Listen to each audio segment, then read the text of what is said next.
আসসালামু আলাইকুম।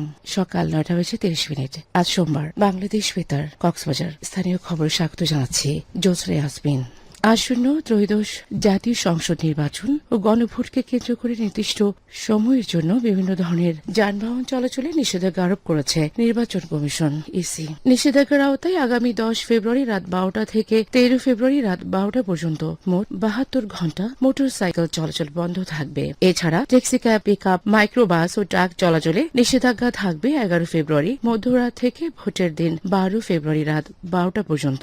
গতকাল সরকারের এক তথ্য বিবরণীতে এ কথা জানানো হয়েছে। তবে শর্ত সাপেক্ষে কিছু যানবাহনের ক্ষেত্রে এই নিষেধাজ্ঞা শিথিল থাকবে। এর মধ্যে রয়েছে আইন শৃঙ্খলা রক্ষাকারী বাহিনী, সশস্ত্র বাহিনী, প্রশাসন ও অনুমতিপ্রাপ্ত পর্যবেক্ষকদের যানবাহন, জরুরি সেবায় নিয়োজিত যানবাহন, ঔষধ, স্বাস্থ্য, চিকিৎসা সামগ্রী এবং সংবাদপত্র বহনকারী যানবাহন। সাংবাদিক, পর্যবেক্ষক ও জরুরি কাজে ব্যবহৃত যানবাহন এবং মোটরসাইকেল নির্বাচন কমিশন ও রিটার্নিং অফিসারের অনুমোদন সাপেক্ষে চলাচল করতে পারবে। নির্বাচনী কাজে নিয়োজিত কর্মচারীদের ব্যবহৃত মোটরসাইকেল এবং টেলিযোগাযোগ সেবাকে জরুরি সেবা হিসেবে বিবেচনায় নিয়ে বিটিআরসি ও এর লাইসেন্সপ্রাপ্ত প্রতিষ্ঠানের যানবাহন সহ ইসির অনুমোদন সাপেক্ষে আরও কিছু যানবাহন নিষেধাজ্ঞা মুক্ত থাকবে। আগামী ১২ ফেব্রুয়ারি অনুষ্ঠেয় ত্রয়োদশ জাতীয় সংসদ নির্বাচন ও গণভোট অবাধ, সুষ্ঠু, নিরপেক্ষ, উৎসবমুখর পরিবেশে সম্পন্ন করার লক্ষ্যে বাংলাদেশ নৌবাহিনী সম্পূর্ণ প্রস্তুত রয়েছে বলে জানিয়েছেন নৌবাহিনীর সহকারী প্রধান রিয়ার অ্যাডমিরাল মোহাম্মদ মুসা।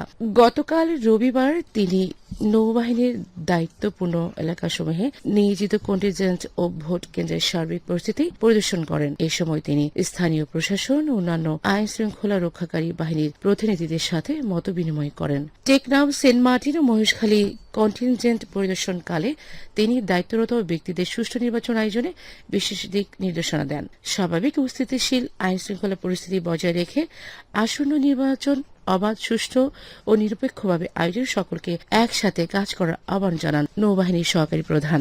নির্বাচনী জনসভায় অংশ নিতে আজ কক্সবাজার আসছেন বাংলাদেশ জামায়াত ইসলামীর আমির ড শফিকুর রহমান। তিনি বেলা 12:30টায় বীর মুক্তিযোদ্ধা মাঠে জেলা জামায়াত আয়োজিত নির্বাচনী জনসভায় প্রধান অতিথির বক্তব্য রাখার কথা রয়েছে।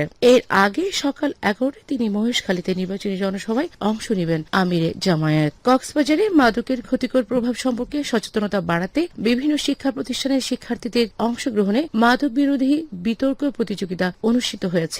গতকাল পাবলিক লাইব্রেরি মিলনায়তনে মাদকদ্রব্য নিয়ন্ত্রণ অধিদপ্তর জেলা কার্যালয়ে আয়োজিত প্রতিযোগিতায় সভাপতিত্ব করেন সংস্থাটির চট্টগ্রাম বিভাগীয় কার্যালয়ের অতিরিক্ত পরিচালক মোহাম্মদ জাহিদ হোসেন মোল্লা। তিনি বলেন, শিক্ষার্থীদের মাদক থেকে দূরে রাখতে পরিবার, শিক্ষা প্রতিষ্ঠান ও প্রশাসনের সম্মিলিত উদ্যোগের প্রয়োজন। মাদকের ভয়াবহতা সম্পর্কে তরুণ সমাজকে সচেতন করতে এই ধরনের আয়োজন গুরুত্বপূর্ণ ভূমিকা রাখবে বলে জানান তিনি। এ সময় সংস্থাটির জেলা কার্যালয়ের সহকারী পরিচালক সুমেন মণ্ডল, জেলা শিক্ষা কর্মকর্তা মোহাম্মদ গুলাম মুস্তাফা সহ অন্যান্যরা বক্তব্য রাখেন। শেষে বিজয়ী দলগুলোর মাঝে ক্রেস্ট ও সনদ বিতরণ করা হয়।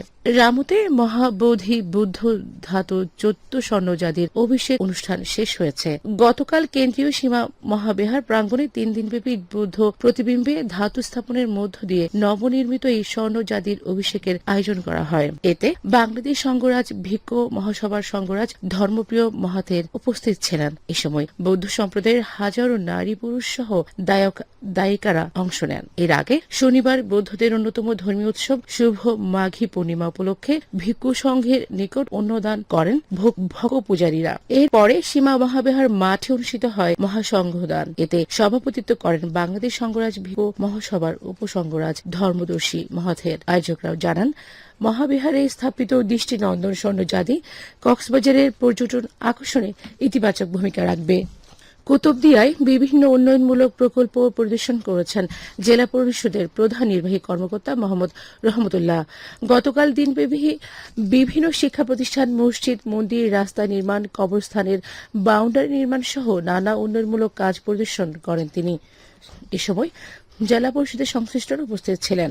আবহাওয়া এখন জানিয়ে দিচ্ছি বাকখালী নদীর মোহনা সংলগ্ন এলাকার সামগ্রিক জোয়ার ভাটার সময়সূচি। আজ জোয়ার শুরু হয়েছে ভোর 5:15 চলবে সকাল 10:56 পর্যন্ত। ভাটা শুরু হবে সকাল 10:56 চলবে বিকেল 5:20 পর্যন্ত। খবর শেষ হলো। আমাদের পরবর্তী খবর প্রচারিত হবে আজ দুপুর 2:30